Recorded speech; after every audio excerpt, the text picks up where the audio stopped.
ગુજરાત હાઈકોર્ટે જામનગર મેળાના વિવાદને લગતી તમામ વાંધા અરજીઓ ફગાવી છે। જામનગરની સિવિલ અને ડિસ્ટ્રિક્ટ કોર્ટમાં મેળાને લઈ વાંધા અરજીઓ રજૂ કરવામાં આવી હતી। સિવિલ કોર્ટમાં અરજીઓ નામંજૂર થતા તેની સામે ડિસ્ટ્રિક્ટ કોર્ટમાં હુકમને પડકારવામાં આવ્યો।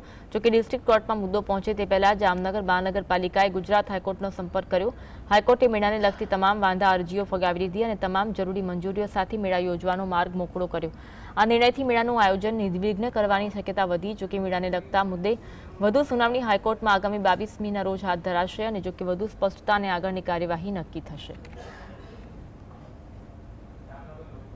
નામદાર ગુજરાત હાઈકોર્ટે તમામ પ્રોસિડિંગ કે જે મેળા યોજવા સામે કરવામાં આવેલા હતા તેની સામે સ્ટે ફરમાવી દીધેલ છે અને હાલ પૂરતું આ સંબંધે મહાનગરપાલિકા દ્વારા હાઈકોર્ટમાં એવી ખાતરી આપવામાં આવેલી હતી કે અમે એસઓપીના તમામ નિયમોનું પાલન કરી અને મંજૂરી મળ્યા બાદ જ અમે મેળો ખુલ્લો મૂકીશું અને તે તમામ હકીકતો ધ્યાને લઈને નામદાર ગુજરાત હાઈકોર્ટે વાદીના તમામ પ્રોસિડિંગ સામે સ્ટે ફરમાવેલ હોય એટલે આ કાનૂની ગૂંચનો અત્યારના હાલ પૂરતો આ રીતના અંત આવેલ છે।